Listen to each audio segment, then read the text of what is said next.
And we're live. Wow.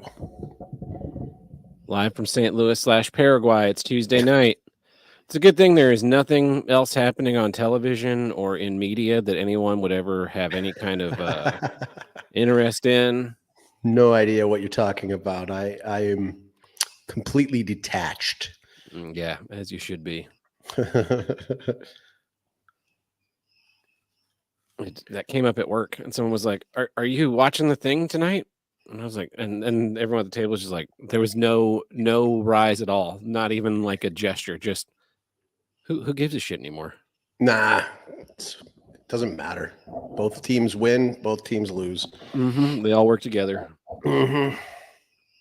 Everything's wrestling, as my friend Mike, as the director of my show said. He goes, everything's fake, everything's wrestling. They're all meeting in the back, kind of planning out their match, see how it goes. Yeah, it's all crap. I like there's been all this buzz about these people who are funded by Russia, and like you look at the details and it's, you know, Russia Today gave money to this company that at one point invested in this like other company that is loosely tangentially related to this person's YouTube presence, and it's like you guys are really stretching when there are much more obvious money avenues into things that are much more sinister. It's the lamest quote unquote October surprise ever. And I like when people point out, they're like, okay, yeah, so the Russians are like funding stuff that would influence the elections. Oh, shock horror. Don't look at AIPAC ever. Don't ever look at AIPAC. And it's like $10 million is what this Tenet Holdings is supposed to be about. And then you got what? 10 billion a year that goes. I don't know what it is. I don't know what the number is for AIPAC, but when they break down how many actual politicians are funded by it, then you go, maybe that's international interference. But no. I'm just a Canadian. I can't really opine. A Canadian in Paraguay, so yeah, exactly. I can't opine on Paraguayan politics or Canadian politics, and certainly not American politics.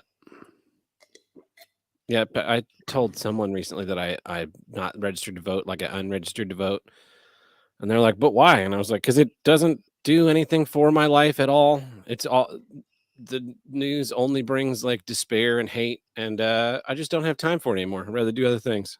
Well, there's that whole thing of like, oh, if you didn't vote, you don't get to you don't get to complain. It's like, yeah, I do, because you voted, and see, you chose this. So, and also too, my vote never matters. Find me one single election in the history of ever that was decided by a single vote of the general population.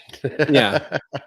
And I don't even think I've ever lived in like a swing state or anywhere, like not a swing state, but like the equivalent of a swing state. Like I've never lived even in a close riding. One time in Vancouver once, and that was it. But other than that, nope. Like most of the ridings I've ever lived in never change. So not Dan Carlin, George Carlin. Yeah. His specials, he talks about, people say that you can't complain if you don't vote. And he says, of course I can complain. You're the ones that fucking did all this to me. Exactly. Like, exactly. Bring back the monarchy, baby.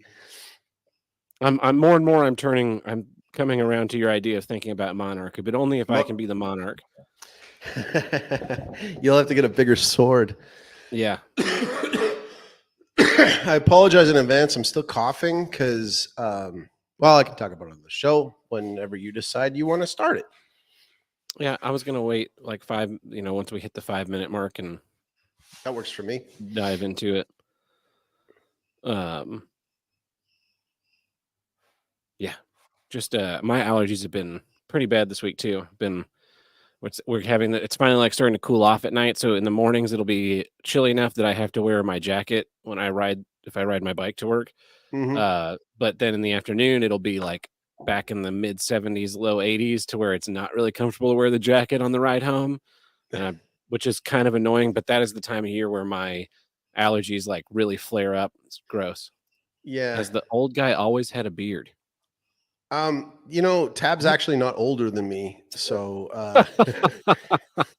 I'm actually older than he is, but oh, you mean me? Yeah, Little known fact. Little known yeah, fact on Here's What I Don't Get.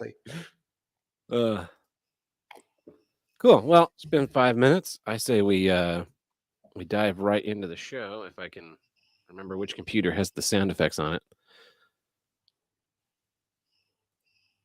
This week's episode of Here's What I Don't Get is brought to you in part by skipping on any kind of thing where two people were to argue a point for like 2.5 hours and really not accomplish a thing, all to appeal to the non-existent, undecided person who would maybe somehow communicate their decision about the two people in a thing later in the year.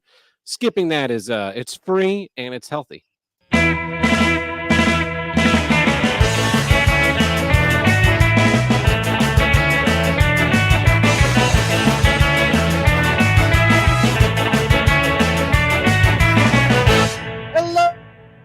And welcome back to Here's What I Don't Get, from north to south, east to west, the only intercontinental podcast to tackle all of life's toughest issues. I am your host, Tab Burke, coming to you live from the most dangerous city in America, St. Louis, Missouri. And joining me from all the way down south in another hemisphere and another continent, it's our friend, El Chaco. Hola, mi enchada. Welcome back, buddy. Yeah, man. It's what 2 weeks again? Weeks. I get a Yeah. nice little 2-week break again. Yeah. I dig it. As pointed out by Captain Carl in the comments, it gave me enough time to fill out again, back into beard mode. While I still can. Before it gets too hot down there. Yeah, it's gonna get. It's just this weird thing, right? Like about when I got down here, when I first moved down to Paraguay in 2013. I had the most sweet mustache. Like I had just the best Tom Selleck, like full like Magnum PI mustache. And I remember it was so hot. And then I remember the very first night I was like, this isn't gonna last. I gotta get rid of this thing. So I like went to the very first day I went down to any electronic store I could find and like grabbed like a shaver and immediately got rid of it. And then I didn't have it for a long time. And I used to for the Don Chaco character, I would purposely keep it like at a week long thing. So basically we would shoot a taping or we'd do a taping. And then like I get home and either that night or the very next morning, I would shave off the beard and let it grow back to like a good hearty stubble. By the next taping. And so I was gonna do that again. And now I don't have a shaver anymore. I just I keep buying them. They're total garbage. So I've got this like barber in my neighborhood that I go to, and it costs me like $3 to get like a haircut or or a shave. And it's luxury, right? It's near where my massage therapist is. Who's also like $13 for an hour. So I did a show with Sully last weekend. And so I was in this kind of like this weird in between. So I was like, do I get it shaved or do I let it grow? So that I can have that Don Chaco stubble in time. And I was like, okay, I let it grow. Then I got back and it was a little longer than normal. And I was like, I kind of look good in a beard. So I'm going to let it go for a little bit. The only problem is I got that CPAP machine, right? For apnea. And the seal sometimes gets a little bit wonky. And actually sometimes what you do then when you're trying to get like a good seal against your face with something, you trim just like the very edges of your mustache. Just down to just here. Yeah, just like basically out inside your nose. You keep that part. Like that famous silent actor Charlie Chaplin. Exactly, because he needed to wear a gas mask during World War I, so he had to shave off his handlebar mustache. Exactly. Right, exactly. Yeah. So no, I have actually what ends up happening is I get this mask on, and as you get older, so I've learned, your neck muscles start to go, right? And I had to like look into this, like how do you keep those neck muscles trim, right? And you don't want to know, because you got to do like these stupid face exercises to keep them trim. Like you got to go like and like all these kind of like weird faces to Like keep them trim. electrocuted. Yeah, exactly. You're always looking like you're, you know, and it's gonna take a while for me to get those muscles back up. But what ended up happening is that I ended up like to keep my mouth closed because I got just the nose pillow one, but to keep my mouth closed because if my mouth opens in the like over the night, then like I got a leak and like I wake up with like the driest, worst mouth ever. So over time, it's like I had to like do all these things to like keep my mouth closed. So I got this like elastic, like this tensor bandage thing that goes under my chin, and then I got this other one that holds my chin back. And then even that wasn't working, so I would have to like use this mouth tape. And it's funny because like there's all different types of mouth tape, and the only one I found that worked. Old man talks about CPAP for 20 minutes. I love it. The only one that works is this one called like hostage tape, and like it's like like even the branding, it looks like a guy's like being bound.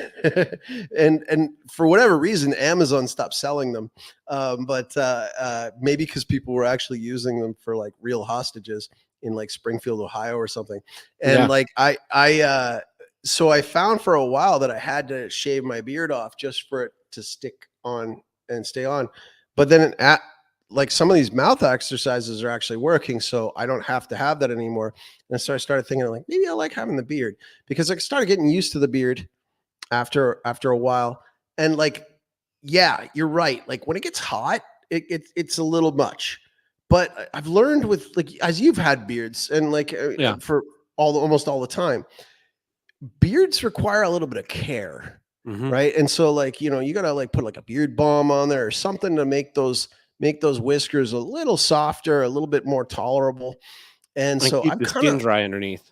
Yeah, you got to do something about it. Yeah. But like what I found is that once I had a pool, going into the pool when you have a beard, it's awesome because like, you know, once the cold water hits underneath there and it sticks up and you come back up, it's like your head is like still getting all the sunshine on it, but your beard's still got that cool water that's keeping your face like nice and refreshed, right? So I'm thinking I might just like let it go for a little while. I mean, who knows? Maybe next week I'll have it off again, but we'll see. But you know, it is what it is. It does make me look a lot older because my beard is getting a lot grayer as we go. I mean, the black and white camera doesn't help. It probably heightens it more than anything. Probably a bit, but you know, it doesn't also. It's like this week's my birthday week. You know how much I hate birthday weeks, so I might as well mention it. This is my birthday week, so you know, might as well show that age with some grace and do what you can. But yeah, man, how you been? How you been in this last couple of weeks here? I've been busy. It's been pretty stressful. I was talking. I don't remember if that was before we hit go live or not, but I've been having like issues with my sleeping, and my night terrors have been like way worse than they've been in like the last 5 years. How long have you had night terrors, by the way? Just before you tell me about that. All my whole life, I've been like a sleep talker and thrasher and walker and. How have like girlfriends dealt with that? How have so that's the thing. You always have to like when you start bed sleeping with another person, you have to like brief them about the things that could happen. Because I was a snorer, right? And so like I remember like that was like a key issue. Right? Yeah, it's like if you're gonna stay over the night, it's like I remember one time when I was in high school and I was like a camp counselor, right? And like you know my kids that were in my group, they thought I was the coolest guy until like the first night, and then I snored, and then they all suddenly hated me. And like you get kind of real like conscious about any kind of sleep issue. Like a night terror would be a big deal. And like I remember when I met my wife, and the first time we stayed the night, I remember afterwards I woke up in the morning and I was like, I'm sorry about the This snoring. is your honeymoon, right? No, yeah, oh yeah, exactly. Yeah, it was totally the honeymoon. Yeah, it was totally a wedding night. But like I remember the first time when like I woke up the next morning, I was like, sorry about the snoring, because I'm used to that. And she was like, I don't know what you're talking about. I was like, oh, I gotta marry this girl. Like, this girl's the best. But so your night terrors have kicked into high gear Yeah, again? lately. The funniest story of my night terrors is my college girlfriend. I woke her up in the middle of the night one time. I was on her side of the bed and just kind of standing there, and she wakes up, and I don't remember any of this. I was fast asleep, apparently. And so Apparently. she asked me what I'm doing, and I said, I have to coil this cable. And I guess I was having a work dream about, working as a sound guy. And so she kind of considers that for a second and then asks me, well, do you think you could coil that cable in bed? And I think about it for a second and then I kind of nod my head and go, yeah. And then I proceed to walk backwards away from her side of the bed and around and back to my Oh, side of the nothing bed. creepy about that. But Yeah. no, the entire way I am like coiling a non existent cable as I then get into bed and then lay and fall fast asleep. And so I don't, she tells me about this the next day. And I was like, I know it, knew it. I've said this for years. I can coil a cable in my sleep. If you Man, put a cable in my hand in the middle of the night, that sucker would have been totally coiled and ready to go the next day. I want to blow like a very good issue, and it's not an official one. I'm going to make it an unofficial issue, but like work dreams are a big problem. They're a big Yeah. issue because like you're not getting paid extra for them, and they get wackier and wackier. Because I used to always get those like high school dreams, like the cliched like I didn't study for the test, or you show up in your underwear or something like that. But like work dreams, those are the worst Yeah. because you're not getting paid. And like I remember that's like a sign of like you need to quit, right? Because like clearly your job is taking up too much space in the apartment in your head, Yeah. and you need to change apartments. And like I remember like I worked at Starbucks for like 2 years. And then after that, I worked at a place called Future Shop, which ended up getting bought out by Best Buy because it's basically Best Buy. And at the time, I was like a commission salesman. And there was like this code underneath like all the tags on all the products that only we knew how to read, that told you how much commission you made off of selling that very product. Like there was just a code and you could read it, and they would just look at it and just look like a random code. But for us, we knew that meant like dollars and cents, how much you made in your commission. At the end of the But day. like I came into that job right after working at Starbucks, and I used to have these weird combo dreams where I was back working at Starbucks, but it was on commission. So I'm like at Starbucks, like looking at like the coffee, like because at the time we used to sell like a whole grain coffee or whole bean coffee, or we'd like grind the bags and stuff. And I remember I was like, I had this stupid dream where I was like at Starbucks again, which I had already left because I had too many Starbucks dreams. And I was looking at the bottom, and I was like, oh yeah, if I sell that, I'm gonna get like $4. But if I sell that one, I'm gonna get like $3. So I might as well bring them to the $4 one and do that kind of stuff. And I woke up like super stressed because it was like, what am I doing? This is stupid. First off, Starbucks isn't commission, and secondly, I got to quit Future Shop, and that was kind of how it all ended. But yeah, man. So Yeah. you were mentioning before we went live as well that like allergies are kicking your ass. A little bit. Yeah, I'm using like, my and mute button to hide the fact that I've been snorting. I and don't have a coughing. mute button, so I apologize in advance because I am still coughing. This is my third cough in 2 months, and it's like the first one was COVID.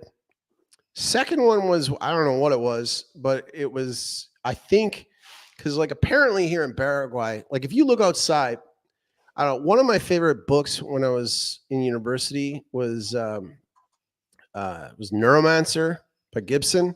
Mhm. And like the first sentence of it was basically it's said something along the lines of the sky was gray as if it was a TV channel TV turned to the wrong channel. And that's all I've had for the last weeks. In your Because skies? oh, it's just gray skies. It's the crappiest. It's the most depressing thing. I feel like I moved back to Vancouver, but with no rain. And like the reason why is because apparently there's like record forest fires or grass fires in Bolivia. There's major fires. It's fire season in the Chaco, And so like the non-Mennonites, like the people who live in the Chaco who are too lazy to like prep their land or sow, you know, like to plow their land or anything like that. Instead, what they do is they just set fire to it. And then on top of it, Brazil's on fire. So our sky, like my wife is the kind of person that looks at the like weather. Are you a weather watcher? Do you look at weather? No, I hate the weather and I hate weather watchers. Like I check. You don't hate my wife. You just hate the idea of weather watching. Yeah, I will check the weather in the morning just basically to it's it's basically to figure out, can I ride the motorcycle today? Is it Right. going to rain? Is it and if is it going to be like, do I need to wear a jacket or can I not wear a jacket? It's Which basically is what it comes what down it's to. for, right? Yeah. That's But what it like yeah. people that like put the Weather Channel on or like watching the patterns I'm just like, you are out of your fucking mind. But I actually started looking it up, like, cause like I started looking it up because I'm like, first of all, like I need it to rain. I really want it to rain. Secondly, I look it up for I started looking up like air quality index. Mm, And so like apparently, and again, you know what you know how I feel about the World Health Organization, but like the World Health Organization has a kind of like this minimum, sorry, this like, you know, this threshold of like what is good or bad air quality, and mhm. it's 10 microns or whatever. I don't care whatever it is. Whatever it is 10, right? But like where I am at right now is like 175. So it's like 17 times whatever they deem is like good or bad. It's shit. It's the worst. And like, so I've got to cough again, and my daughter's got to cough, and Paraguayans, they're really on in tune with the weather, because like what they'll do is if they know it's going to rain, that's when they burn their garbage, or that's when they burn their other thing, because it'll get rained out after. Mhm. But like now that the rain hasn't come for a while and the air is all gray, you'd think that they might have some decency and maybe not burn Hold off on things. burning for a bit.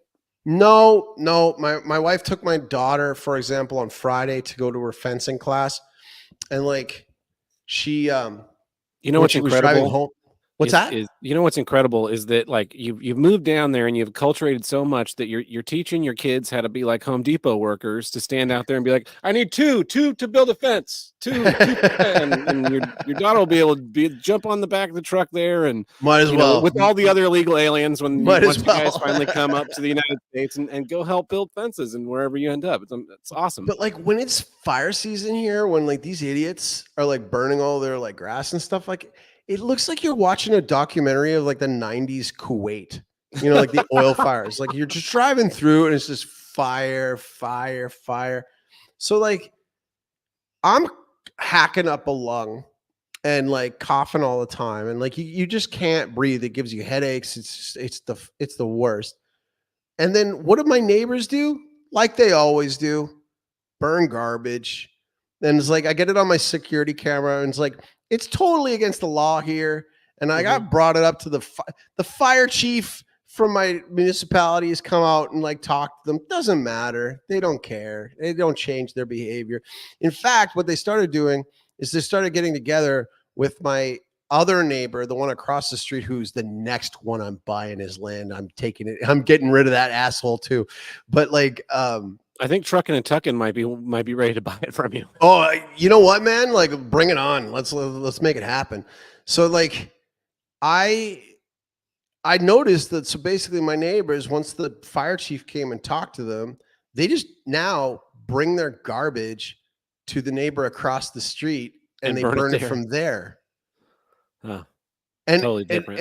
and the smoke just comes directly into my house, and it's just like all of a sudden you'll be in the house and you'll just be like, you know, my wife will be like cooking a delicious dinner that you can, you know, you come into the house, oh, you know that smell, you Mhm. know that smell when you come. My wife like, always makes fun of me, but like, it's that whole thing where I come in and I'm like, oh, what are you cooking? And she's like, I haven't even started yet. It's just oil and garlic. I'm like, you're speaking my language. This is the way I like it. And then, so then basically you'll be in there and everything's going fine. And then all of a sudden you get this waft and you're like, oh, those bastards are burning trash again. Like they're burning diapers, they're burning whatever. And it's just like, man, I wish this would end. I asked my lawyers, I know people are kind of sort of interested in the saga, but I asked my lawyers, like, where are we at? Where are we at now? Like, we've already given the witness testimonies. We're already like, like we've gone there, we've done that. Like they set a date. The judge set a date for like a limit on when you could submit new evidence. And the other side tried to submit new evidence, quote unquote, and they were too late. So like you can't submit any new evidence, but my lawyers for some reason had to request for them to close the evidence so that the judge could review the evidence so that then they can give their closing arguments. So we're still in that waiting period and literally nothing has changed. Like it's just the same people. My employee, he's like, because they speak only Guarani, so I don't understand what the hell they're talking about.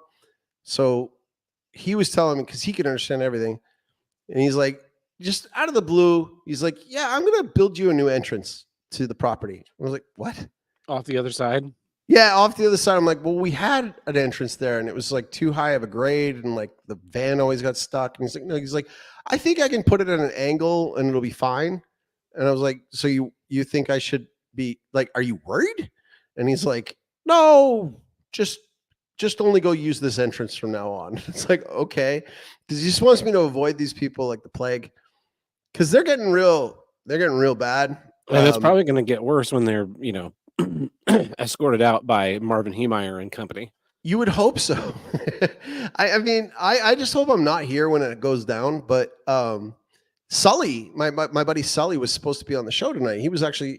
He came out and he was staying with us for like we picked him up on the weekend and we brought him back to where we're at. And it was supposed to be like relaxing, like supposed to be fresh air, but apparently our air quality is actually worse than Asuncion right now. And he was out here and he was relaxed. Everything was fine for the first couple of nights. But then my guard dog, Dusty, he was quite active this week, barking like a madman. But like my dog has like he has like multiple different types of barks. Mm-hmm. And only if you've ever been around him long enough, you know the difference. He has like, we basically break it down to, he has animal barks and he has human barks. So his animal barks, they're more of like a pop, pop, pop, like a wow, wow, wow, wow, wow, but like his human barks are like really fierce. Like they're like a hearty growl and like, right? Like he gets real pissed off. Apparently last night when Sully was staying here, Dusty got active again about 11 o'clock. Between 11 and 1, he was really pissed off. He could sense something was going on. And I get a feeling my neighbors had like another one of their guests over and then next to my house, there's like a shortcut. You cut through the shortcut and you can cut through the forest and you can, get to the other road, maybe shave off a couple of minutes. And it goes right by my pool. And connected to my pool is my water supply, right? And my water well. And so I got a pump, I got a proper motor pump. And if somebody goes to the bathroom or something like that, it'll kick in to like refill the tank and stuff. And so what I think is what happened was somebody was walking around, skulking around back there. And then at the same time, somebody in the house went to the bathroom and then the pump went on, and that pump is valuable, apparently.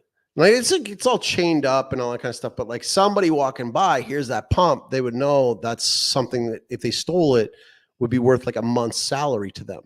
So what ended up happening was that my dog was barking like furiously at this thing, that so much so that my employee, he woke up because he knows the difference between Dusty's barks and he could tell that it was people.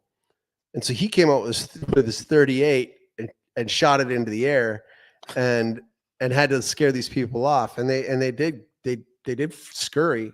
because there were people that were totally like casing the joint.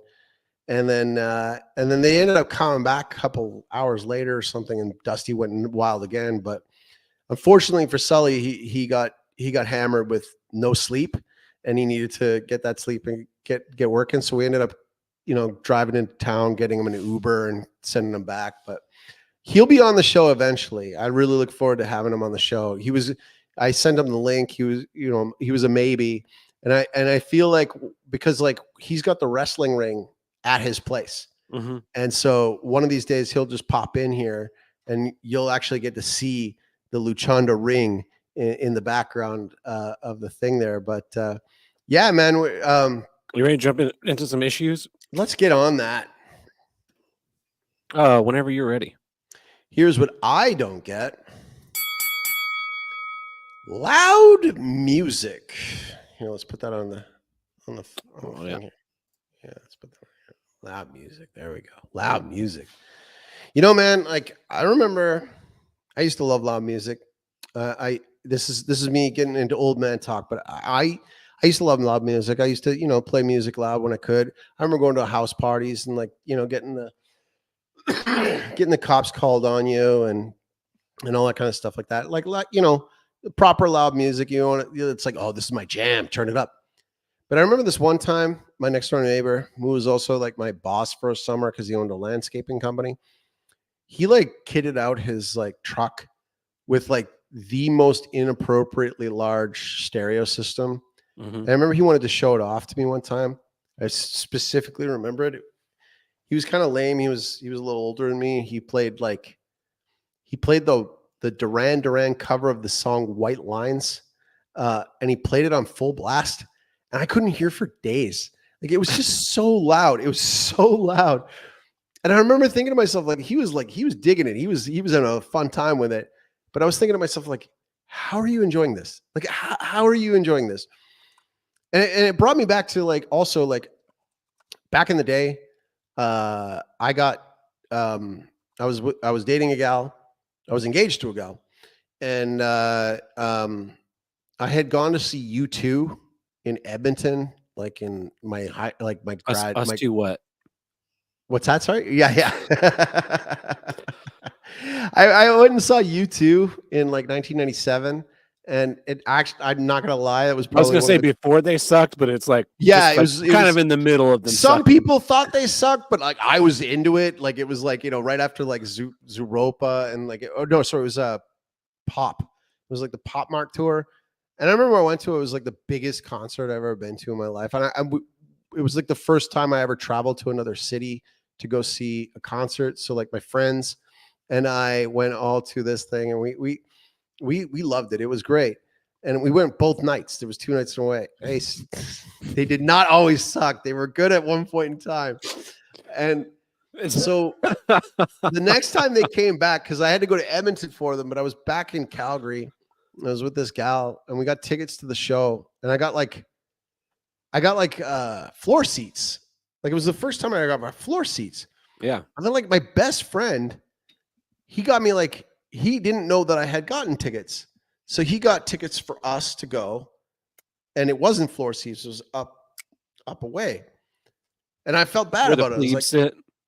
Yeah, it was a decent spot, but like, it was like, like up, but like to the side of the stage. And you're a bastard. Claude Man of God is really roasting you if you're not watching. Oh, he's kicking my ass. Yeah. So then the thing is like I went, and it was, so my buddy gets me these tickets, and I didn't have the heart to say I already had like better tickets, like on the floor. Mm-hmm. So I thought to myself, like, my dad was the one who got me into U2, because like Joshua Tree was in the rotation for like, vacation, like road trip music. Mm-hmm. And so I suggested, okay, I'm going to give my ticket to my dad, and he can go with my girlfriend, and I'll go with my buddy and sit with him in the stands. Back in the back. So like my dad goes to this concert with my girlfriend, and they're like, it was one of those like where the stage came out and there was like a ring thing, and they were right on the edge of this thing. And so my dad goes down. They get these floor seats. My girlfriend has a wonderful time. My dad comes away with ringing in his ears. That was in 2001, and he still has ringing in his ears from that From the concert. U2. Yes, U2 ruined his hearing. Not like fully, but like did it enough. And like, so now that I'm living in Paraguay, and apparently not liking loud music is white supremacy. And Oh yeah, in St. Louis as well. yeah, because like there's this weird thing like that where I I live in the middle of nowhere, but apparently not in the middle of nowhere enough. Because like I've told you before about Oh, like, my you've sent neighbors me videos of your neighbors like blasting blasting it. stuff at 11:30 at night. Well, and the weird thing is if you go and you like go by them, if you go up close and you're thinking to yourself, like, if I'm at a party and a song comes on and I like, and I'm near somebody I like, I'm like, oh, I love this song. Like, turn it up a bit. Like, don't turn it all the way. Just turn it up a bit. I like this song. Yeah. But like they go to 10, like on default, as loud as they can get it. And they blast it as loud as they can get it. And you're thinking like, oh, that must be a kicking party. But then you go there and you look, and they're all just sitting around, like on their phones, like as loud as possible, but they can't talk to one another because it's too loud to talk to one another. And like I told you about, you know how bad my neighbors are. Yeah. So they like, if you think about, was it the movie Billy Madison? Do you remember the movie Billy Madison? That's when and he like has the to go whole back to school, right? Yeah. Happy But, like, Gilmore's the golf one. Yeah. he kept running into like the Bully family, like the O'Doyles, right? The O'Doyle's rule. O'Doyle's rule, right? Yeah. And then like, you think of like the Back to the Future series, and like the Tannins are assholes, right? So like the Ramirezes, who are my neighbors, well, they're the O'Doyles, they're the Tannins of this whole neighborhood. Because apparently, so like another night, there's like a chapel near us, and the feast day of the saint that it's named after came up. And so the community gets together and they do like this like big party. And it's like, like all kinds of food and music and dancing and singing. And it's like a fun thing. And I was going to go, but like my cough was so bad at the time. And apparently, so this jerk off family behind me, like their siblings, their other people in their family, they live right on the other side of the chapel. And so while this party was happening, which was playing traditional Paraguayan music, like pleasant, good music, which we tolerated even from here. We could hear it, but like, it wasn't like the worst.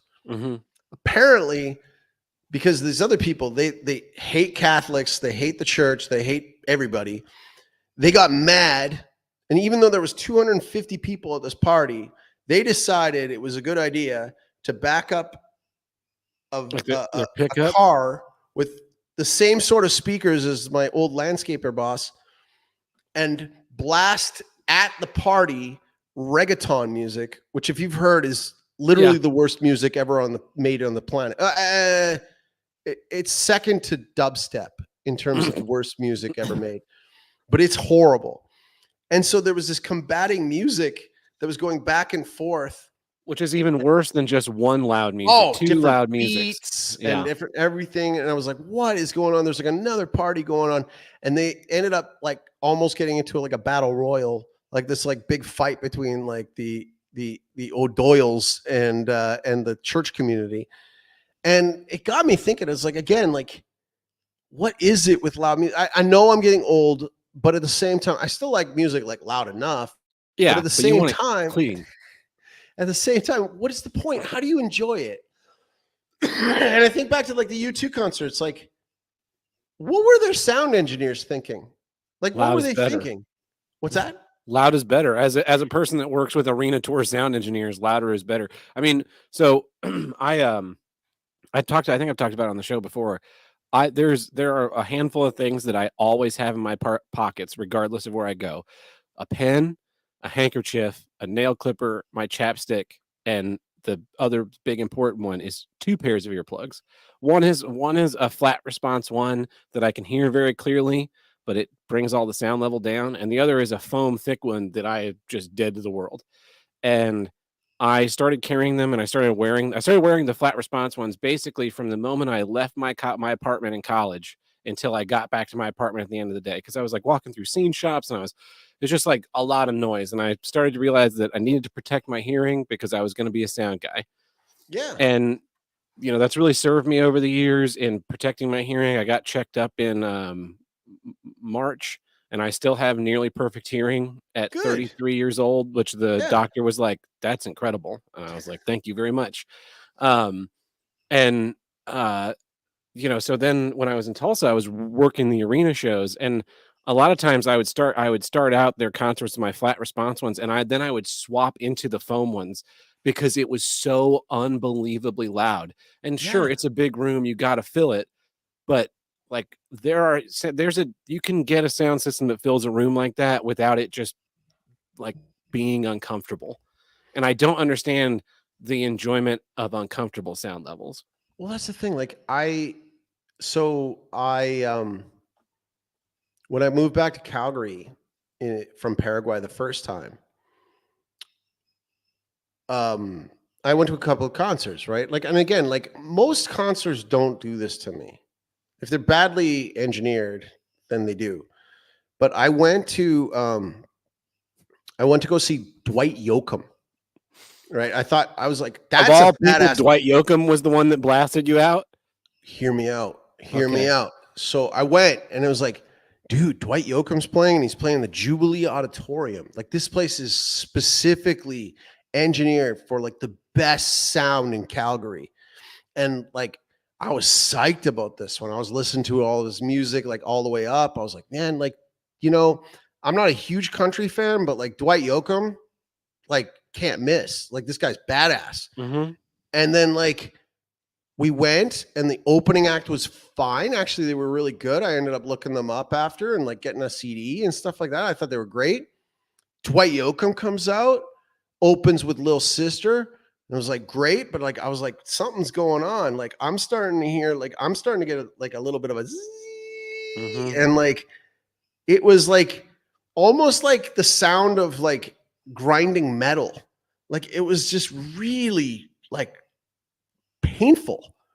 And so my wife and I are there, and we probably got through maybe about 4 songs. And like I remember we were kind of up near where the sound booth was. Mm-hmm. And I remember going like I can't do this anymore. Like this is actually physically hurting me. And then I went and like I tried to like shout something to the sound guy, like, hey, could you just like, I'm not trying to be a buzzkill, but could you just like get a handle on this? And he couldn't hear me, obviously. Because and so he's deaf. I've never left a concert in my life until then. I couldn't do it. Like it was so bad. We went outside, and we were waiting outside.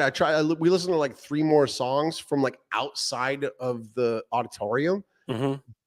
But then I had to go. I was so bummed about the whole thing. I was like, this is unbelievable. So then I went and I did some research, and apparently Dwight Yoakam, I mean, as talented as he is, feels like he doesn't like to do sound checks. And you know what? A good engineer doesn't need a sound check. Well, this wasn't a good engineer, because this was I left the concert. I couldn't do it anymore. Yeah. And like, I remember when I was a kid, it's not like I was like super like noise sensitive. My hearing's great. Mm-hmm. But like, I remember one time we went to like Monster Trucks, right? And it was like the Saddle Dome, and we went to Monster Trucks, and I was not prepared for how noisy the Monster Trucks were. And like I remember at the end, like I had a headache. It was bad, but I still enjoyed it. It's Monster Trucks. Yeah. But but like I remember after that, like I was like, if I ever take my kids to Monster Trucks, we're all gonna have ear protection. Yeah. Like, you're gonna need it. I always loved working the arena, and you'd see like people bringing their kids to see some act that they like, and they would have like big full 3M earmuffs for their kids. And I was like, good on you. good Yeah. on you for making sure that your kid doesn't have fucked up hearing before they're like 10 or 15 years old. Right? And Yeah. that's the thing, like, I used to get a little bit annoyed, like, when you got, like, a smartphone and you're trying to, like you're listening to a song and, like, maybe you're on, like, the subway or Mhm. something, it's a little bit too loud, so you gotta crank it up a bit, and it gives you like, it's like you have to, like, push okay that you acknowledge that this is gonna be a little louder than normal. But even most phones won't blast you the way that these concerts will. Yeah. Even most phones won't do what my neighbors do. Mhm. And it's just like this weird thing because all I look at it is I go, who enjoys this? Like, and why? Who enjoys this? And like, even when I was like, again, when we go back to Asuncion every so often and we stay overnight, like there'll be like a party or something like that. And I'm thinking to myself, like, you are twice as loud as it needs to be. Like, even if you cut that in half, it would still be loud and good for everybody to enjoy it. But I don't understand where this is coming from. I mean, you look into this, if you go and you Google it, I'm sure you'll find at least like a half a dozen articles that say that people who get upset with other people being loud with their music or like on the bus or on the train or playing their music openly to people, Mhm. like that's another thing that drives me nuts is like or just even like the speakerphone people when they're in public, it's like you're in public, like why do I need to listen? Like it's pollution. There was a guy on my college campus who dressed like he was a 70s rock star and carried around like a Bluetooth speaker that he would blast music What a dick. very obnoxiously. And one time Yeah, I threw a pair of like shitty headphones I had, my like spare headphones, and I was like, "Where's some fucking headphones, you asshole?" And I right. told I told some people that, and they're like, "Oh, that 70s rock star guy, that's his thing." And I was like, "Well, it's really fucking It's a annoying because everyone else is walking around wearing headphones and listening to their own music and not putting it out onto it's a everyone else's stupid ears. It's thing. super, super annoying. Fuck that guy." It's obnoxious. Like, okay, for example, the beach, Mhm. right? Go to the beach. So in Vancouver, we used to go to the beach all the time. There's one particular beach, which is a great beach, cool stuff going on. I mean, it was a nude beach, but it was a beach that was really cool. And we go to there, and like, you're having a good day, right? Like we went to this beach especially not just because it was a nude beach, but because it was like one of those beaches where like the cops didn't come around as much. They did, Mhm. and everybody was on top of it. But you could buy literally anything at this beach. And the one thing that was really cool is like, you'd have people coming up and down the beach and like selling you a cold beer. And there's nothing better than a cold beer when you're at the beach. And I used to bring I had this little Bluetooth speaker. I used to hang it from the front of my bike and we play it when we were riding, but like, again, not obnoxiously, like just enough for us to hear it. Mhm. And you bring it to the beach and we put on a little thing and you listen to a little bit of tunes and you go into the water and come back out and do that thing. And like other people maybe have their music on. And those fucking drum circles, like would start up, or the people would be drumming the drum circles. And I was like, man, that's loud music. I don't like that because the thing is like there's enough space here that you can have your own private little concert on your own little speaker. You can do your own little thing. But you are being a little bit of a noise pollution. You're ruining it for everybody. You think you're doing it for everybody else's benefit. You think you're making everything else better for everybody else. You're not. It's ridiculous. But Yeah. like I've never understood it. I've never understood like the cars with the blasting music. Like I when think you're that's what in people your will identify with the most is sitting at a stoplight next to someone and you can feel their music and how do they do it? yeah. How do they do it, man? Like I've I've been driving behind somebody like a good 4 or 5 car lengths back from somebody, and it's like I can hear their music and feel their music, and I'm like, I don't know how you're doing this. I don't know how you're doing this. And so what I don't get, loud music. And I don't get it. I mean, we didn't even mention one of the worst offenders of this, which is, guitar players that won't turn their amps down. But, Oh, we don't need to go into too much detail on that because I think everyone knows that part of the issue. Yeah, those I people. mean, like, I've worked in sound my whole life basically now, and, I always had a problem in that I was always told that my mixes were too soft, so I have to be a little bit more conscious of, like, pushing them a little harder because Right. I've always striven for clarity over, Mhm. like, sound pressure level. And so like last week I went and saw Hamilton because it was in town, and we got great seats. We were like 10 rows back, center section. And I walked in there like totally ready to pop my earplugs in, and it was clear but not overpowering. It sounded great. I made it the whole show without wearing earplugs, which was astonishing. So like it is possible. It's possible to have, a good, loud, clear mix and not Yeah. make people wish that they hadn't come. And too many big live events don't do it well. And then too many people think that they are like God's gift to DJing and just blast their shit out like everyone else wants to listen to it in the surrounding 2.5 miles. Like, no, man, just like listen to your own music and yeah, pump it up loud. Like every so often I'll be watching a movie and I'll pump my sound system that can get extremely loud up just a little bit so that the explosion's just a little bit more rumbly and the music's just a little bit more heightened. But I'm inside my own house and it doesn't like really carry out the brick walls very much. Well, that's the other thing. It's like bad mixing in like DVDs and or when you're watching a movie or something like that. And it's like, you got to turn it up just to hear the dialogue. But then all of a sudden, like a montage comes on or some dramatic music comes on and it just kicks right up. And I'm like, I got to turn it down. I don't want to wake the kids up. What the hell are you doing? Why can't you mix this right? Like, this is ridiculous. Like, I've always wished DVDs had like a I'm watching at night while my wife is asleep button.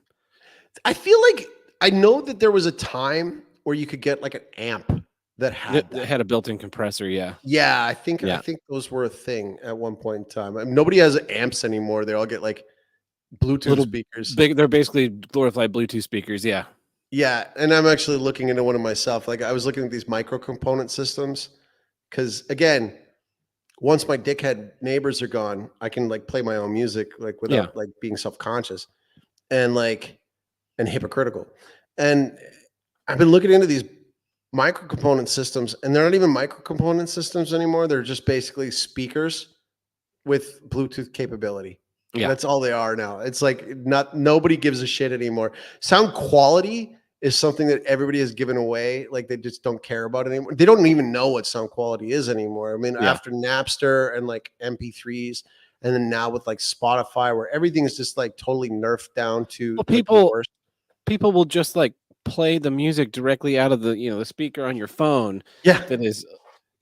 I mean, what, like a 1/16 of an inch? Like you're not getting any power out of that thing. No. And I've got a Bluetooth speaker and it sucks. Like it sounds like my old like AM clock radio from like back in the day. But like, it's something. I can throw it over in the corner. But like once I'm ready for it, I'm gonna basically doll up my Kensho and have proper audio. But I'm gonna max it out at about 5. You know what I mean? Like there's no reason to go higher than that because if it's so loud that you can't have a conversation, then there's no point to it. So that's my issue. Great loud issue. Music. Thank 100% on board with you. All right. Well, that brings us to the middle of our episode, which means it's time for the Springfield, Ohio Observer. This is all the news that is happening and worth reporting in Springfield, Ohio. Anything else that could possibly be happening in Springfield, Ohio, completely irrelevant. Meow. So we've got one here. This one, I don't know why Springfield, Ohio is reporting this, but it's a very important story out there. A real estate listing in California is garnering a lot of attention due to an unusual hook. It's an open floor plan, half a house for $500,000. The Monrovia home was struck by a falling tree in May, and it's basically torn the house completely open. The pictures of it here, it's half a house, and so it's $500,000. I think it's really telling about what the housing market is like in California, and that you have so much damage to your house that your homeowner's insurance, they're like, yeah, we're not fixing this, and it's yet still worth more than like it's probably at least 2 of maybe 3 houses of the one I'm living in St. Louis. It's like 4 of my property. That's crazy. They're older and they don't have the gas in the tank. They thought it'd be better to just move on. The most likely scenario is the new owners will tear down the house and build a new one. So, sorry, what municipality or what area is this in? Monrovia. I Where don't is know. that? California. It's probably around LA. Yeah, I mean, yeah. No, it's near Dick's house. Yeah. I was saying, speaking of Dwight Yoakam, I was talking about this with my wife the other day, and I was like, if the gun to my head, I had to move to California. If gun to your head, and you had to move to California, where in California would you move? I'd move to the border that shares with Oregon because that's where all the like sane people live, and they want to make their own state called Durango, and I'm 100% on board with it. That sounds great. Yeah, Yeah. I'm all about Bakersfield. That seems to be. I used to have a Dwight Yoakam hat. I bought the hat before the concert started, and it was like Dwight Yoakam, and it was like Bakersfield biscuits. And when I looked into Bakersfield, I was like, yeah, that's my jam. That seems like it would be a good place for me. I've got another news story here. This is from Washington, D.C. Springfield, Ohio is reporting on this. It's very important. Yeah, Springfield, Ohio, the national media. Republican politician Marie Alvarado Gil has been sued by Chad Condit for alleged sexual abuse and creating a hostile work environment. On a civil lawsuit filed in a Sacramento Superior Court. Another California story. Condit claims her boss often demanded him to perform sexual acts. On one occasion, she asked him to do oral sex inside a small car, which caused him severe back injury.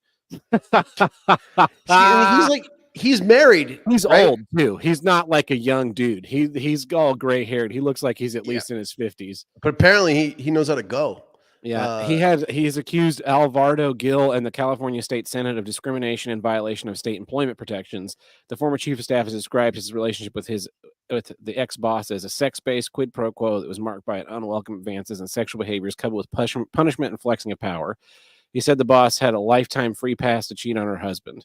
Alvarado Gil is married and has 6 children. Condit also claims the lawsuit that she fired him when he began resisting the X-ray request after his back injury, which made her unhappy with him. Alvarado Gil hired Condit as chief of staff after being elected in 2022, but fired him just a year later. That is some wild shit. That's why you don't shit where you eat, man. That's all I can say. Well, so I was the one who saw that, and I sent it to my wife, and I was like, hang on. Like, so he's in the car, she demands oral sex, and then he got a back injury, which means he did it. Mm-hmm. And he's married too, which means he did it. And it's like, okay, hang on. Like, she's a California state senator. Yeah. And that's the power she wields over her chief of staff. And like, and of course it's a Republican.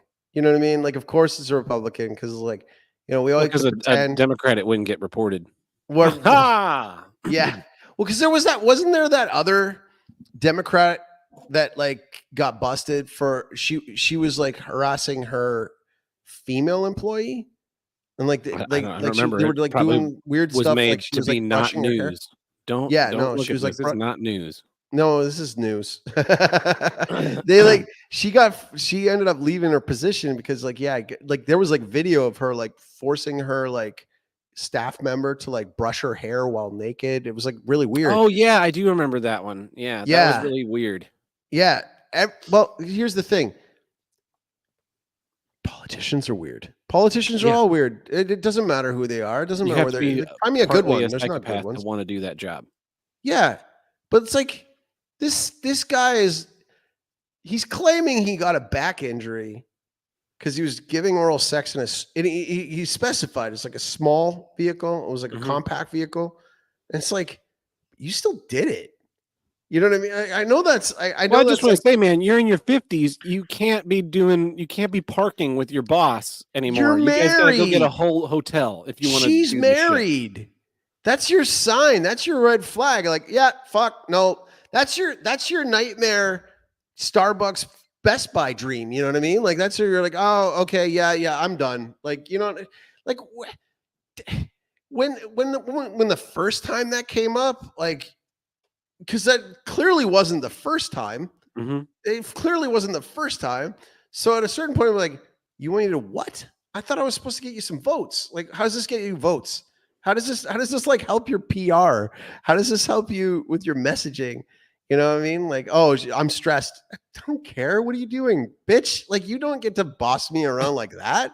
That's crazy. Stop the car, driver. I want out here, but we're in the middle of the freeway. I don't care. I'm not doing that. That's not happening. It's crazy. Just insane. Well, that's a good transfer to the next news story, because he probably should have done what these people are doing. This one's from Tokyo. I don't know why Ohio's reporting stories from Tokyo, but Yuki Watanabe used to spend 12 hours every day toiling away at the office, and that was considered a short day. A typical 9 to 9 workday is the bare minimum. The latest I would leave would be 11 p.m., said the 24-year-old who used to work for some of Japan's largest telecoms and e-payment companies. So intense were the demands that Watanabe, who used an alias to speak to the Springfield, Ohio Observer, began to develop health problems. She had shaky legs and stomach issues and knew that she had to quit, but there's one thing in the way, which is Japan's notoriously top-down work culture. So what Watanabe did was consulted a firm that helps coach you into quitting your job. So loyal and so obedient, these people. Yeah. Located in Minato, one of Tokyo's busiest business districts, the firm launched in 2022 with a name that seeks to resonate with the helpless clientele, Momuri, which means I can't do this anymore, at a cost of 22,000 yen, or about $150, or 12,000 yen for people who work part-time. It pledges to help employees tender their resignations, negotiate with companies, and provide recommendations for lawyers if a legal dispute arises between you and your current employer. Some people come to them after having the resignation denied. Some of them come in order to build up the confidence in order to resign themselves. So what an effeminate culture. Holy crap. What Condit should have done was spent the $150, gone to Tokyo, pay for some Japanese lawyers. Yeah, and just be like, how do I quit this job? This woman wants me to eat her out on the freeway. Can you believe it? Oh, man. I was going to bring up at one point in time, probably I'll bring it up someday. We'll see. Maybe we'll wait a year till we forget about this episode. But people who bitch about their jobs but never quit them or change them, and clearly they're not jobs that are worth staying in, because I don't know, I'm just the type of person who's you hit a limit and you're like, yeah, I'm done. It's I don't know what I'm gonna do next, but it ain't this. And because quitting's not easy. It depends on what it is. Quitting's not easy. I don't know. Do you have anything in your laws there that require you to give a full 2 weeks notice or anything like that? It depends on depends on state to state. My current employer, if I don't give 30 days notice, they won't pay out my vacation balance. That's basically it. Right. Because I was having this chat with my wife the other day when we were talking about how many funerals each of us have gone to in our lives. And my grandfather remarried, and so my step grandma, I guess you would call her, but we call her grandma JC. And when she died, it was a big blow. It sucked. Cause she was we were real close. And so I remember when she passed away, and I went to my employer and I was like, yeah, I got to go to my grandmother's funeral. And he gave me a big huff about it. He's like, no, we need you here. And I was like, well, I need the day off to go to this funeral. He's like, I can give you a half day. Half day to go to the funeral. Okay. I'll work the morning and then I'll go to the funeral at lunch. And then I was like, I guess so. And he's like, yeah, but you'll have to take it out of your vacation pay. It's what are you talking about? This is ridiculous. And so I went to the thing. I was so pissed off about it that I immediately started to look for another job. And as soon as I got another job lined up, gave my notice, and then he legally enforced me to stick around for the 2 weeks so that I could get my replacement in. Right. And then I went full work to rule. And this was a controlling boss who I had my desk here, but then his desk was behind me, directly behind me. So he could see everything I was doing at all times. So in that 2 weeks, I would just do bare minimum, just respond to emails. And then at that time, there was Yahoo Games. Do you remember Yahoo Games? Yeah, I remember Yahoo Games. Yeah. Yeah. So I was just playing bowling all day. and like blatantly, like I would full screen it just to like make sure he saw it. Cause it's like, what are you gonna, you can't fire me twice. You know, like I'm already quit, like it's already over. And I remember doing that for the whole time. But like, man, like quitting jobs is never fun, but like you It's almost shouldn't need a always worth it. coach for it. It's Yeah. just, it's literally just walking in and going, I'm done. The thing about the 2-week notice is, you know, that was a standard when like your job couldn't just fire you on a whim. And so Right. like It was like you it was like a shared thing. Right. but Yeah. employers don't do that anymore. They'll just come in on a Friday and be like, "Oh, by the way, you guys don't have jobs anymore. Have a good weekend." And so like you only owe your job the respect that they give you. So if you feel that your job deserves whatever amount of respect to give a proper notice, then you should do it, or like whatever dignity you want to carry out with yourself. But if you're not like asking those people for a letter of recommendation, fucking burn that bridge. Uh, text message on Monday morning. Hey, by the way, not coming in today, not coming in tomorrow, not coming in the day after that. Go fuck yourself. Totally acceptable. That's the weird thing too, Is like, because I remember I had to train my like replacement, and the replacement was like, "Yeah, so how's this job?" I'm like, "It was okay, right? It was okay." Yeah. And why are you leaving? Oh, because the boss is a prick. You know, like that's what you get for keeping me around. You know, that's what you get for forcing me through this. Like, Yeah. you train me with nobody else. Like, why do I have to train the next guy? Like, that was ridiculous. My employer can't post a job until it has been vacated. So like if I gave my notice today, right?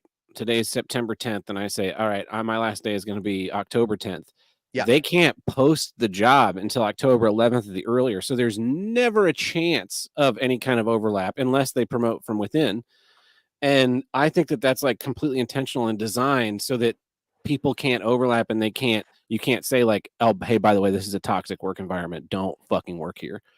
And I think a lot of employers do that now, to the point, you know, so I was contemplating leaving back in, you know, the beginning of the year.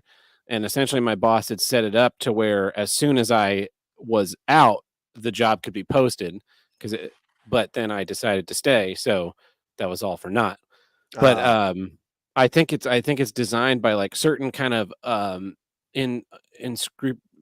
inscrupulous. Am I using that word right? An employer that doesn't have good scruples will use those kinds of policies to like con you into giving a full notice and then not allowing there to be overlap, so that you can't like walk in the door, or as a person who's interviewing for a job, you can't say, hey, can I talk to the guy that has the, you know, job as host of Here's How I Get Podcast right now, and like get an idea of why he doesn't want to do the show anymore. And then have, you know, the guy be like, because it's a fucking killer that takes all my time and all my free time, and I want to do other things like blow glass and not be at the whims of people who hate me and don't say thank you. Well, and that's just like as a hypothetical. Think about how weird that 2 weeks is, though, too. Like, there's like just this like tension. There's just like this weird tension that nobody likes. Everybody's like, it's like, we just got to get through this. It's such a weird, uncomfortable position. But I mean, again, unless it's something where like a dream job came along and it got offered to you, and like you're leaving on good terms on both sides. But you know, that's probably a minority. It doesn't happen enough. And like, I used to always equate jobs to like, you pick your jobs like you pick your girlfriend. You know, and it's like you go in for a job interview and it's like first date, and you're showing the best side of yourself and you're dressing up for it. And like, I remember that specific job, like when I was figuring out like I want to leave, and I felt like I was cheating on a girlfriend because like I never brought. I was at a time where like cell phones were kind of like not always in your pocket, so like I had a cell phone, but I would rarely bring it to work or anything like that. And so I actually brought my cell phone into work and kept it in my pocket on vibrate so that I could like receive calls from like potential jobs. And then I remember I take the call and then like excuse myself and like go out of the office and like go by the bathroom and then down the stairs and down the hallway and like have a secret call. Like I felt like I was cheating. You know, this is this weird thing where I was like, oh man, like I don't want them to find out until I've got this got my next one lined up. You know, Mhm. you felt like you're talking to your side chick, you know, it's like, oh, you know, and you're like, and then like when you're going to the next one, because you got this weird thing where you got to like explain why you're leaving your other job, or you know, like, because like your resume, if there's any kind of gap or anything, they're like, what's with that gap? You know, it's like, I don't know, I it's signed just an fucking NDA. hard to find a job, right? Like, yeah, so yeah, it's this weird thing, but yeah, if your boss asks you to like go down on her in like a Honda Accord, probably a good time to say no. Probably a good time to brush up Yeah, that old Indeed. cross the aisle. Maybe you should be a Democrat at that point in time, because at least it would be a little bit more discreet. Well, that's the news, and this has been the Springfield, Ohio Observer. All the news that is important and worth reporting in this town of Springfield, Ohio, a town where nothing important is happening, and please don't pay attention to it for any reason. Meow. And that brings us to quack, quack. That takes care of our legal obligations this week. But it doesn't take care of saying thank you to all the great listeners and supporters we've had over the years. The show only exists because you keep listening to it, and we just want to say thank you from the bottom of our hearts. Everyone who's been involved with the show over the years would not still be here doing this 7 years later, 362 episodes, without you guys also being part of it. So thank you very much. God bless y'all. But you ready to jump into the next issue? Absolutely. All right. Here's what I don't get. Dollar store derision. I've noticed this trend popping up in like media, news, discussion, Twitter stuff, and it's been this grain of sand in my shoe that has just been building up and building up and building up the more that I see it. And it's this hate of stores like Dollar General, Family Dollar, the Dollar Tree, where everything used to be $1 and now it's like it could be as much as $7. Like, get fucked, man.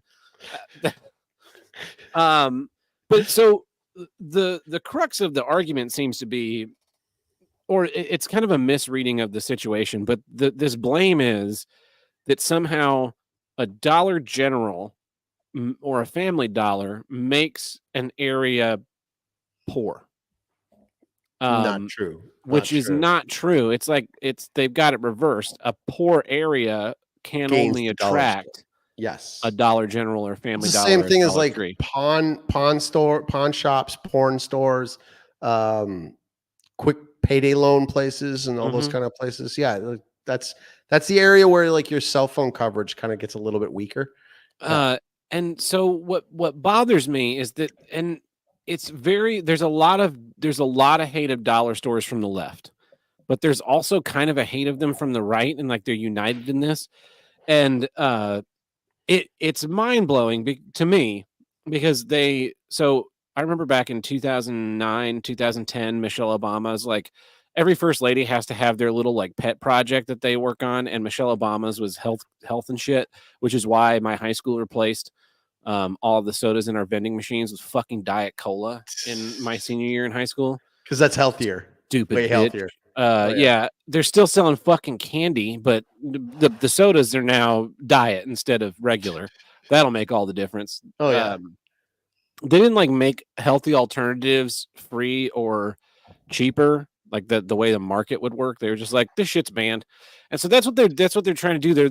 They're banning Dollar Generals from opening more stores, and apparently there's something like 60,000 Dollar Generals. They're banning them from opening more stores. They will rezone areas to not allow a Dollar General or a Family Dollar to be built and opened. Oh, that's fucking communist. And so what's crazy is, so Michelle Obama's whole thing was about these food deserts, and that like there are people that don't live in areas that have access to good food. And the argument from her side is that like it's these urban areas that are predominantly black, which is true. That, I mean, that's all you had to say was urban areas, and I would know that it was predominantly black. Like you didn't. That's true, but Dollar Generals also service like poor white areas. So the neighborhood that I lived in Tulsa before I moved in with my dad, like the closest store to me was a Dollar General. I had to drive a couple miles to go to Walmart or a real grocery store.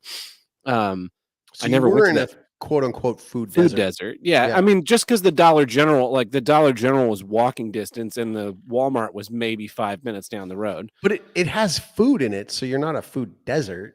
Yeah, right? it has food, and they play games with that definition too, because like you can go to Dollar General, you can get, meat, cheese, eggs, bread, milk, You can get all that at the Dollar General? the staple stuff, but Oh, it's they don't all have it that in the dollar stores in Canada. yeah, it's lower quality, it's cheap, it's got the preservatives and stuff, and so instead of pushing against Dollar General for because so they're serving like poor white communities, they're also serving like rural areas. There are a lot of small towns across Oklahoma where they don't have a Walmart, so the Dollar General is like where you get those things that you need like at a moment's notice. Oh shit, Yeah. we need milk for breakfast tomorrow, and We can't I cheapen don't want to milk drive to that bad. the next town to Walmart to get a gallon of milk, but I can get a gallon of milk at Dollar General. Mhm. And um, so what bothers me about it is that they're trying to like solve this problem by stopping Dollar General from existing, instead of trying to push grocery stores into changing their business model in a way that can service these communities. Like all these fucking concerned liberal white folks love shopping at their fucking Whole Foods Trader Joe's or or Trader Joe's or yep. Fred Meyer, Schnucks here, or Deerberg's is the more expensive grocery store. Like there are all these hoity-toity grocery stores, no matter where you go, Yeah. and they just don't want to open grocery stores in these areas for whatever reason. I mean, a lot of Because them they're are not fine. profitable. But like, so, so in Tulsa, so Tim and I grew up in Greenwood, which is the historic Black Wall Street. We went to a predominantly black high school, historically black high school in Greenwood. When we were in That's high a school, story for another day. yeah, when we were in high school, there was an Albertsons about a mile away from our high school, and about the Okay. time we graduated, the Albertsons went out of business. Like Mm. Albertsons as a corporation went out of business, not just this one Albertsons. But at the time, it was like the last Albertsons in Tulsa. Okay. Is And Albertsons I've only seen the commercials, but like where does that fit on the like spectrum of like poor or rich people? I would say that it was like a it was a value grocery store. It was a grocery store Okay. that sold things at a reasonable value. Okay. Um, but so that was 2009, 2010 that it went out of business. It's now 2024. That building is still empty, and there have been 3 or 4 projects where we're gonna put a grocery store in this old Albertsons in North Tulsa, but we need to do a study for a year to figure out how we're gonna do it, because like obviously there's something in the What does that study entail? Like door knocking? it's figuring out how they can they can not deal with huge losses in North Tulsa's case. And then in cases like rural small towns, it's like, how can we provide the volume we need to keep to keep the place open and not have all the spoilage that we're losing. And so like that's what I hate, is that you're trying to shut down a thing that is yes, it's not perfect. It's not a perfect solution. By all means, I could not fucking tell you the last time I bought anything from Dollar General. It was probably like buying a 12-pack of sodas or something, or beer or something like that on the way to the lake or Right. the river or something, and that was what was on the way, and it was like, oh, let's stop here and we can grab a 6-pack and throw it in the cooler. I've always loved that about America. I'm not seeking that stuff out. I go to real grocery stores. There is a grocery store that is, it's the same chain that's really close to me that I never fucking go to because it's run down and there are a bunch of crackheads standing outside. I drive a couple miles down the road to go to the one that doesn't have crackheads standing outside. I guess that makes me like a rich hoity-toity person, but that is the better option for sure. I don't think shutting these Dollar Generals down, what you're going to do is you're going to create an even worse problem, but you'll feel good about it because it's like, well, now they'll have to go to Whole Foods. Like, you really think they're going to go to fucking Whole Foods? No, they're going to go to like something even worse. They're going to get their sundries at a gas station, which Or is they're a going to go higher to markup Springfield, Ohio and in the even park lower fucking cost. and get a goose or something from the Yeah. park. Yeah.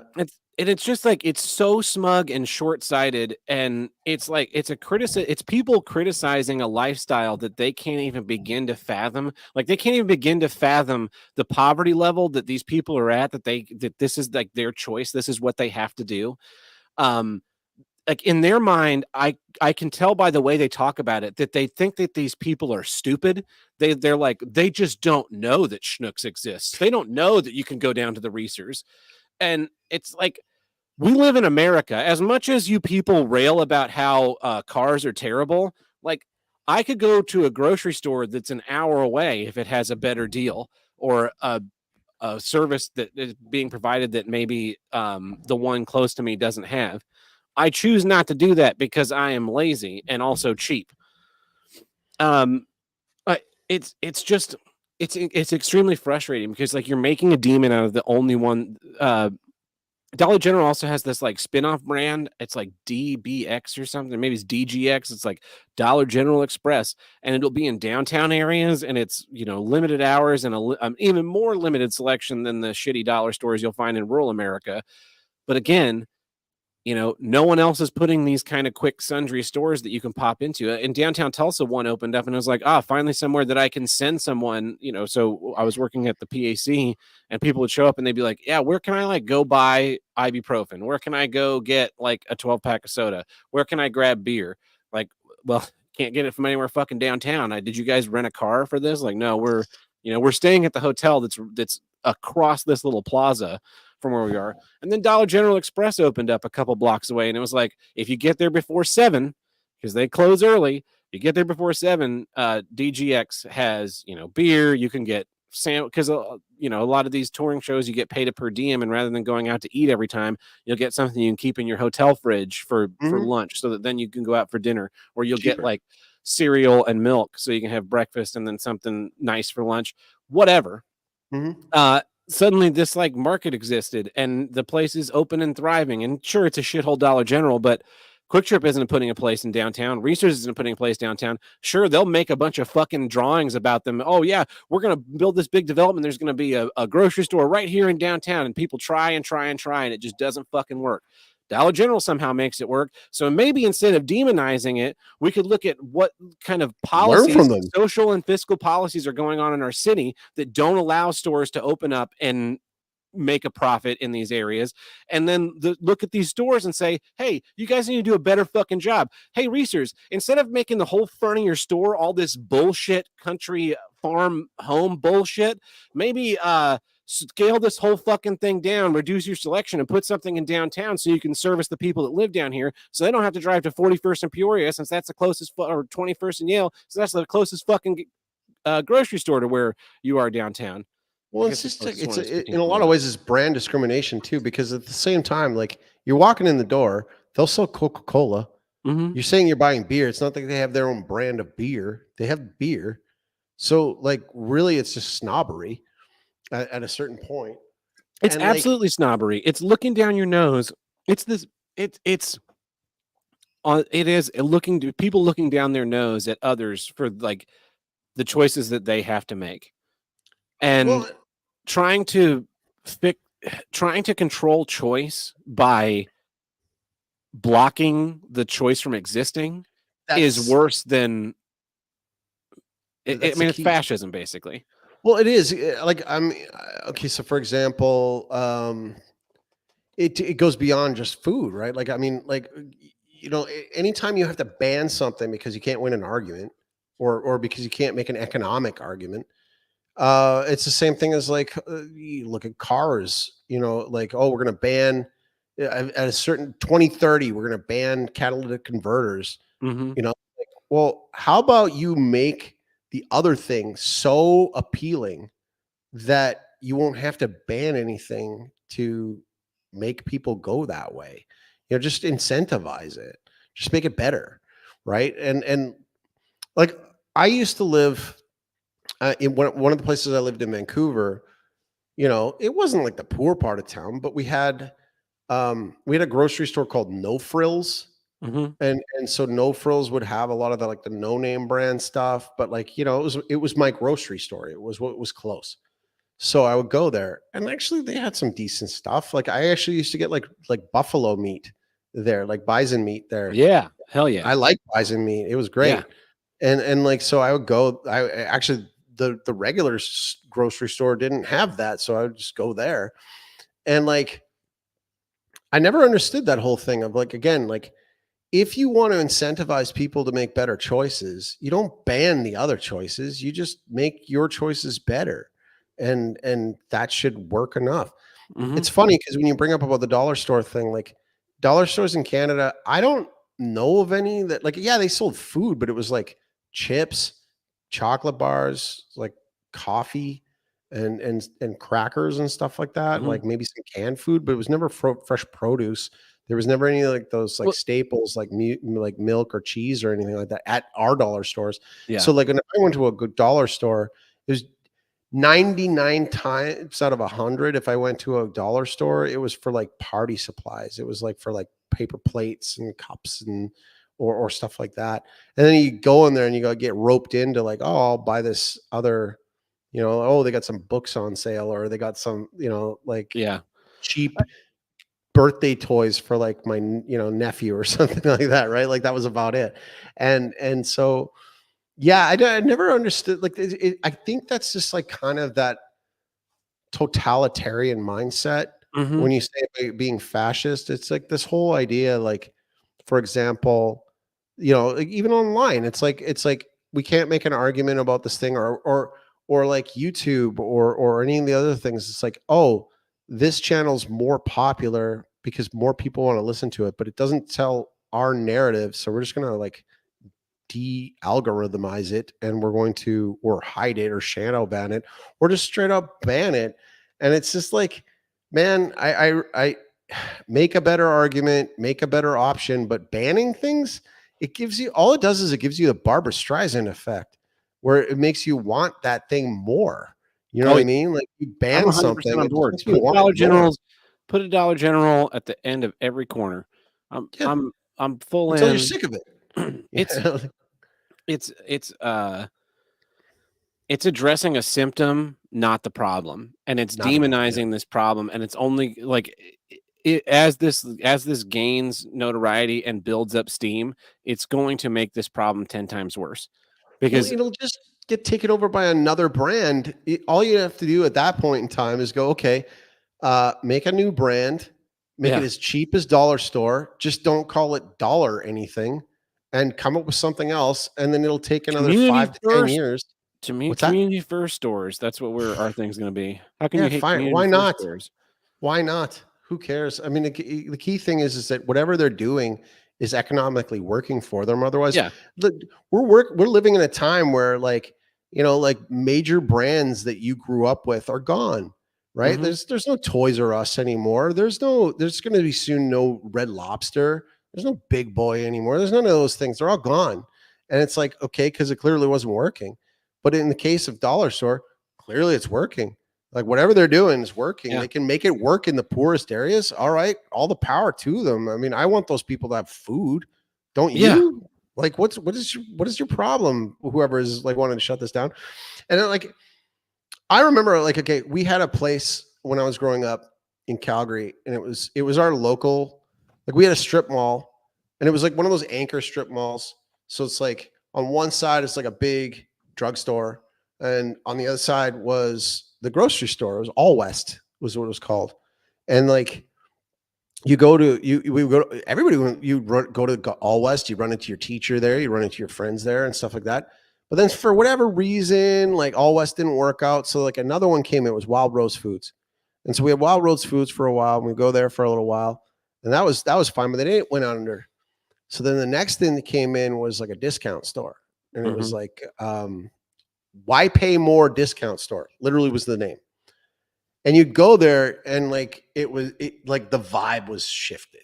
It was mhm, definitely shifted. You're like going there and you're like, hang on, what's this all about? These are potato chip brands I've never heard of. And then you learned afterwards is like they would get these things, from whatever discount they could get. So some foreclosure or like fell off a truck or whatever it was. Like, like it wasn't like they were selling you garbage, but it was like gray market almost garbage. Like it was yeah, like you buy you like that potato chip, great, buy as many as you can because like next week they won't have it. not gonna It's be not going to be anymore, here. yeah, And then after that, it became a police headquarters so for a while, and then the police. And then like this is how bad it got. Cause like I grew up in a decent area, but it like I watched it go down. And like so the cops came in and they were in there for a while. But then like, budgeting for cops went down. So they moved them to another location. Crime went up in the area. And then they put in a what's the secondhand Goodwill. No, not Goodwill. Yeah. Not Value Village. Do you have Value Village down there? Mm-mm. Okay, so they have Value Village, secondhand store. I remember my sister was living in the area. She was really upset about this. She was like, "Oh man, this is going to bring in more of a bad element or whatever." I'm like, "No, they're there because there's a bad element there. It's like you got your chicken and egg mixed up here. Yeah. Like they're there because like clearly the elements here. It's shifting. It's a shifting demographic, and so. And then after a while, you just kind of embrace the Value Village. And I used to go to that Value Village all the time. I found all great stuff there. I used to get used DVDs there, and used to get like art, it's just cool stuff for the house and all that kind of stuff like that. You just kind of get used to it. But yeah, it's just this whole thing of it is snobbery, really, what it comes down to. If you want to have grocery stores in these areas, pressure your grocery store brand chains to do a better job and don't shoplift from it. That's the other thing. And don't shoplift from them. Yeah. Do that. Don't try and stop the one thing that is working for these. Don't chase off your only option. And you know what I mean? It's like, oh, they're running small businesses out and stuff. And it's like, no, the small businesses are gone. That's why Dollar General can move in, because they can make it work that the small businesses can't. It's a symptom, not a cause, so yeah, Dollar Generals are all shitholes. They're like fucking just stacked with shit. They got no employees. The quality of the stuff isn't very good. Like you buy a I've seen enough screwdriver videos of people getting in fights at them, or there was one where there was a guy jerking off on another gal in line or something like that. Yeah, there's some, crazy stuff going on at Dollar General, or Dollar Store. But yeah, what are you gonna do? What are you gonna do? And good issue. I'm tired. I'm so tired of the like smug superiority. Like you have all these options in your life, and you are critical of people who don't have those same options. And when what you should do is just shut the hell up and stop talking and stop thinking for other people. Or shop there a lot, and then maybe another one will come in and go, actually, there is an economy here that's worth going to. I don't know. Yeah, something to think about. All those shop local people, and it's like, hey, where'd you get that? Oh, Amazon. Oh yeah. Where'd you get that shop local bumper sticker on the back of your car? Amazon. Oh, neat. Glad they made that here. I went out to the Tower Grove Farmers Market. Can you believe what they're charging for bell peppers? Like, yeah, because the guy that's selling them to you grew them in a field 10 miles from here, and then put them in his truck and drove them here, and now he's selling them to you. And the ones you buy at Aldi were grown in like Belgium or some shit, or Canada. Shipped over before they were ripe and in a crate. Yeah. and then plastic wrapped so that you can get 3 of them for $1.69. Like, you understand that, right? That's how it works. Good issue. Yeah, thank you. And that's it. That brings us to the end of our episode. So look at us, man. We're like an hour and a half. I know we still probably got voicemails, but like, hey, for you and me, that's pretty good. That's an achievement. Good on you, man. Yeah, let me swap to this and see. We do have a couple of we should end the show. We'll wrap up the show first. Well, yeah. So this has been Here's What I Don't Get. I'm Tab Burt. I'm El Chaco. We'll catch you guys next time. Ciao, ciao.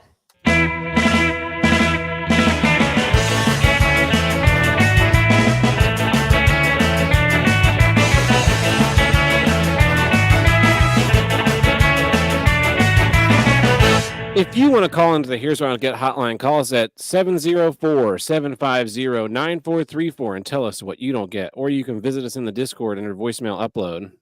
Got a few of them here. I think this one's a sales call.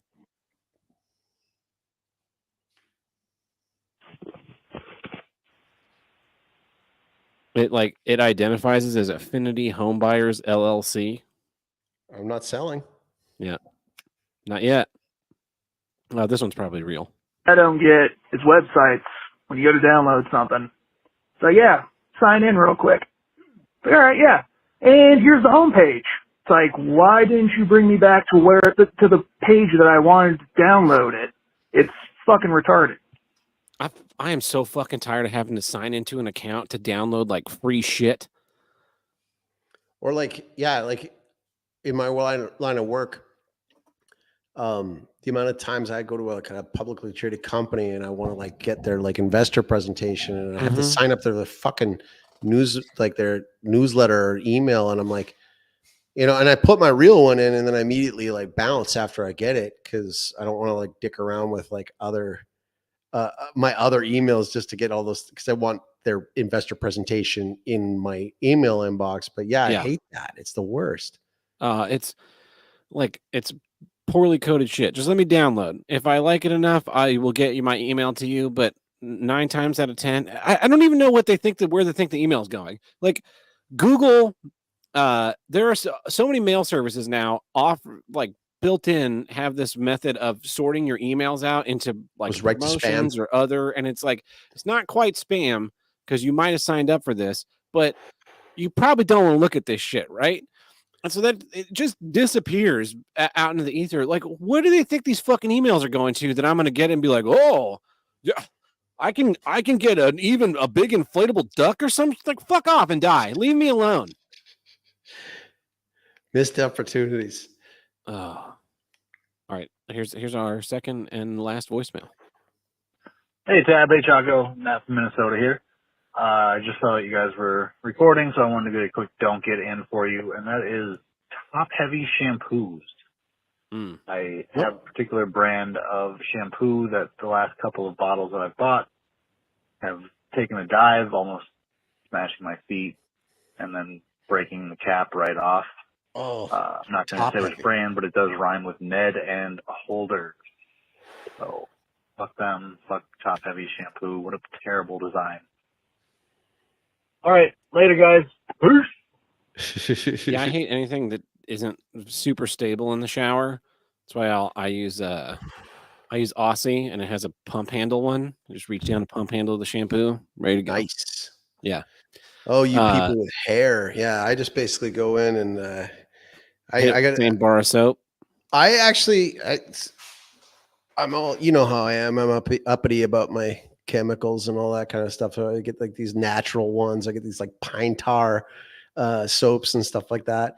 And like I get this when we got my house built, they kind of threw in like a little soap slot in the shower, and it works out all right. So I don't have that problem. I mean, I have the occasional whoop whoop whoop and drop the soap in the shower kind of thing like that, but never break my toe or anything like that. But I can imagine that would be pretty bad. More houses need to be built with the bathroom storage factored in, so that I don't have to buy some chintzy metal bullshit to hang over from Dollar General. Yeah, over the shower head or wherever they fucking suction cup to the wall to hold these bottles. And then so the one I have in my shower, it's this chintzy metal bullshit that hangs from the shower head, and then there are suction cups that are supposed to keep it stable against the wall. And it has little baskets, but the little baskets don't have a back. It's just counting on the wall to be the back. So which isn't always close. If it loses suction and kind of like swings itself away, all the shit falls off. And it's like you couldn't spend a nickel on 4 more little lateral slats so that when this thing swung, it didn't dump all my fucking shampoos into my feet, and then I have this like fucking toxic shampoo chemical thing in the bottom because everything's broken. Write an angry letter to China because they're the ones that made it for you. and I know there's like other solutions. Get those fucking shelves that like tension rod to the ceiling, or is that a thing? It's like a tension rod and has all these individual shelves for things. And it's like, I don't want any of that. I just want a shelf that's built into the wall of the shower. Ideally, right, where the faucets comes out. Also, stop putting your fucking shower heads at 6 feet and then angling them down when they come out of the fucking wall so you can't stand underneath them. put them at 7 feet because a 5 foot tall little midget motherfucker can get showered on from 7 feet, and a 6 foot tall person can get showered from 7 feet. But a 6 foot tall person, I can't tell you how many showers I have stood in where I am looking at the top of the shower head and stooping all down like a dipshit to get the fucking water on me. My shower now, it comes out above 6 feet, which is glorious. But then it comes out into an extension arm, which goes back going straight up. And then one comes over and it puts this 18-inch rainfall shower head directly above me that I can stand in.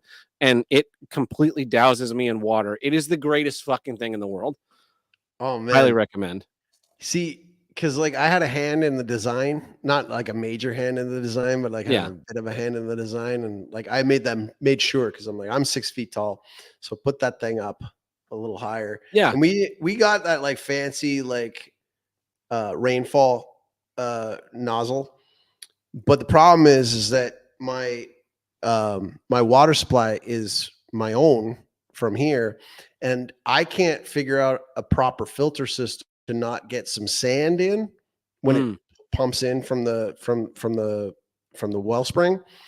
And so over the course of time, the sand will gum up either my hot water tank or it'll gum up into my my shower nozzles. So I basically started with like a rainfall one, but now it's like a little bit of a one. And then because of the hot water tank is gummed up sometimes, like we have to get it cleaned like every couple of months.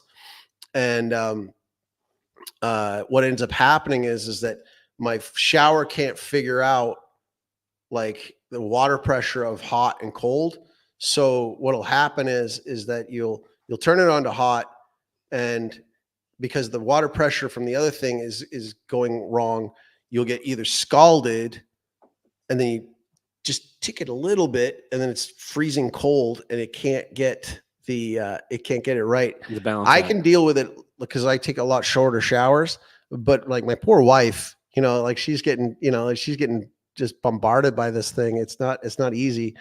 So even when you design it yourself, you're not getting the ideal situation. Yeah. But so it's funny because like we got our house built. I'm probably gonna have my house built paid off in 2 years, and then after that we're gonna do a full reno of everything that we had already like gotten designed, because like afterwards you start to figure out like what the Paraguayan construction crew is capable of or not capable of.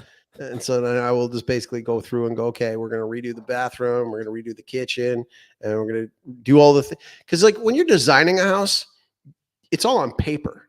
Mm-hmm. So, like we saw it getting constructed around us, but like for the beginning, it was all on paper.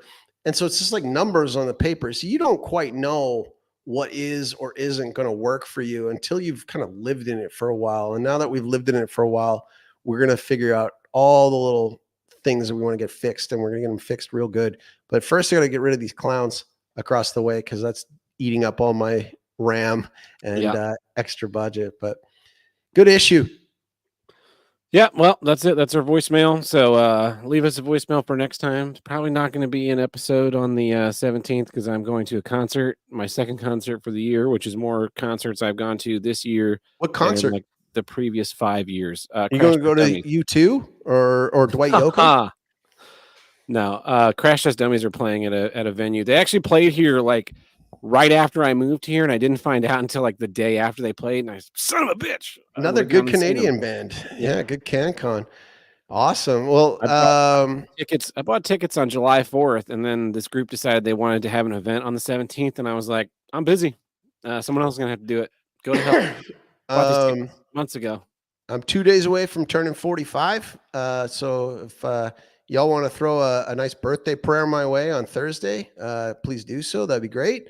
And this is actually the first time on any podcast I've done that I have done an episode this close to my birthday. So nice.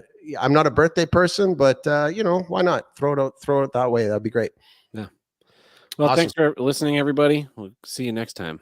God bless.